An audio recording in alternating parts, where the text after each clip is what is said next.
Welcome back. ఎవరైనా తమపై ఆరోపణలు వస్తే వివరణ ఇచ్చుకుంటారు. నిజాయితీ నిరూపించుకోవడానికి ఉన్న మార్గాలను అన్వేషిస్తారు.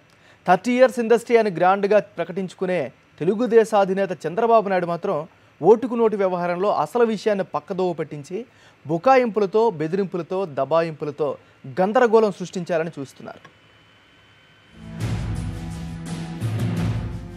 ఓటుకు నోటు కేసు చాలా సింపుల్. నామినేటెడ్ ఎమ్మెల్యే స్టీఫెన్సన్ ఓటును టీడీపీ ఎమ్మెల్యే రేవంత్ రెడ్డి 5 కోట్లకు బేరమాడారు అని ఏసీబీ ఆరోపణ. రేవంత్ రెడ్డి 50 లక్షల రూపాయల బ్యాగ్తో సహా స్టీఫెన్సన్ ఇంటికి రావడం, తన బాసే తనకు పంపించారని చెప్పడం, అవసరమైతే తన బాస్కి చెప్పి ఏపీలో నామినేటెడ్ ఎమ్మెల్యే పదవి వచ్చేలా చేస్తాను అని అభయహస్తం చూపించడం అంతా కూడా ఏసీబీ వారు అమర్చిన ఆధునిక కెమెరాల్లో రికార్డ్ అయిపోయింది. ఆ వెంటనే స్టీఫెన్సన్తో ఏపీ ముఖ్యమంత్రి చంద్రబాబు నాయుడు ఫోన్లో మాట్లాడారు అంటూ ఓ ఆడియో టేపు బయటకు వచ్చింది. అందులో చంద్రబాబు గొంతు అని ఏసీబీ అంటున్న స్వరం స్టీఫెన్సన్తో ఏమంది, మా వాళ్ళు నాకు అంతా బ్రీఫ్ చేశారు, వాళ్ళు ఏమేం హామీ ఇచ్చారో ఆ కమిట్మెంట్కి నేను కట్టుబడి ఉంటాను, మీరు ఇక స్వేచ్ఛగా ఓటు వేయండి అని అంది. రేవంత్ రెడ్డిని ఆల్రెడీ అరెస్ట్ చేశారు. స్టీఫెన్సన్ వాంగ్మూలాన్ని రికార్డు చేశారు. రేపో మాపో చంద్రబాబు నాయుడికి నోటీసులు పంపుతారని పుకార్లు షికార్లు చేస్తున్నాయి. క్లుప్తంగా ఇది పరిస్థితి. ఇదంతా జరిగి చాలా రోజులే అయ్యింది. అయితే రేవంత్ రెడ్డి విషయంలో ఇప్పటి వరకు చంద్రబాబు నాయుడు ఒక్క వ్యాఖ్య కూడా చేయలేదు. రేవంత్ రెడ్డి తప్పు చేశాడని అనలేదు, అలాగే రేవంత్ రెడ్డి నిర్దోషి అని కూడా అనలేదు. తన ఆడియో టేపు అని ఏసీబీ విడుదల చేసిన టేపు విషయంలో మాత్రం చంద్రబాబు నాయుడు అగ్గి మీద గుగ్గిలేమయ్యారు. మంత్రుల చేత కూడా నిప్పులు చెరిగించారు. తన ఫోన్ ట్యాపింగ్ చేసేశారంటూ మండిపడ్డారు. ఆ అధికారం ఏసీబీకి ఎక్కడదని నిలదీశారు. ఇంతకీ తాను స్టీఫెన్సన్తో ఆ మాటలు మాట్లాడారా లేదా అన్నది మాత్రం చంద్రబాబు ఈ క్షణం వరకు కూడా చెప్పలేదు. ఫోన్ ట్యాపింగ్ అయ్యిందంటూ ఢిల్లీ దాకా నినదించిన చంద్రబాబు నాయుడు ఓటుకు నోటు కేసు ఏపీ, తెలంగాణ రాష్ట్ర ప్రజల మధ్య సమస్యగా చిత్రీకరించే ప్రయత్నమూ చేశారు.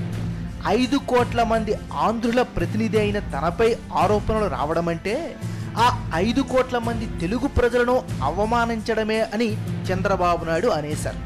ఈ విషయంలో చంద్రబాబు నాయుడు ప్రముఖ కవి దేవులపల్లి కృష్ణశాస్త్రిలా ఆలోచించారని అనుకోవాలి. కృష్ణశాస్త్రి తన బాధను ప్రపంచ బాధ అనుకునేవారట. అదే మహాకవి శ్రీశ్రీ అయితే ప్రపంచ బాధను తన బాధ అనుకునేవారు. తనపై పడ్డ మచ్చను, తనపై బిగుచుకుంటున్న ఉచ్చును మొత్తం తెలుగు ప్రజలకు జరుగుతున్న అవమానంగాను, తెలుగు ప్రజలకు సంబంధించిన సమస్యగాను, అది వారి బాధగాను చంద్రబాబు నాయుడు చూస్తున్నారు. ఈ క్రమంలో అన్ని గీతలు దాటేస్తున్నారు.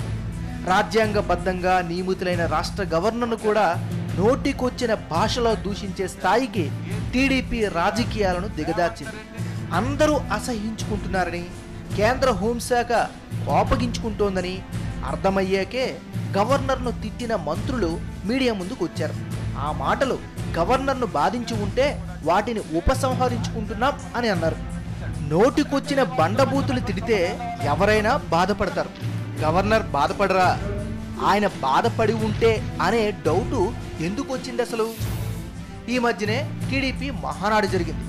ఆ వేదికపైనే చంద్రబాబు నాయుడు మాట్లాడుతూ 30 ఏళ్లుగా మచ్చలేని రాజకీయాలు నడిపాను, నీతి నిజాయితీతో కూడిన రాజకీయాలు చేశాను, అవినీతికి ఆస్కారం లేకుండా వ్యవహరించాను అంటూ నీతి శతకాన్ని వినిపించారు.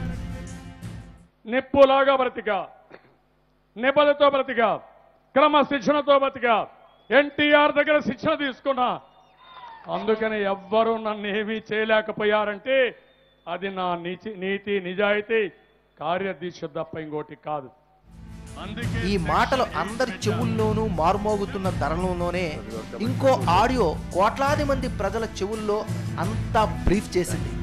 ఇప్పుడు ఆ ఉక్రోషంతోనే టీడీపీ నేతలు ఏం చేయాలో పాలుపోక అసలు సమస్యను పక్కన పెట్టి కొత్త సమస్యలు సృష్టించడానికి విశ్వ ప్రయత్నాలు చేస్తోంది. విభజన చట్టం గురించి కానీ, జల వివాదాల గురించి కానీ ఇంతవరకు ఆలోచించిన టీడీపీ ప్రభుత్వానికి అత్యంత అర్జెంటుగా సెక్షన్ 8 గుర్తొచ్చింది.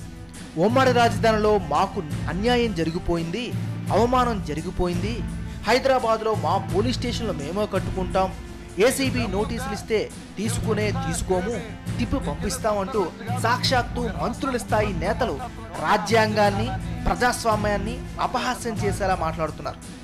ఏసీబీ మాత్రం ఓటుకు నోటు కేసు దర్యాప్తును మరింత ఉధృతంగా కొనసాగిస్తూనే ఉంది. పొలిటికల్ డెస్క్, సాక్షి న్యూస్.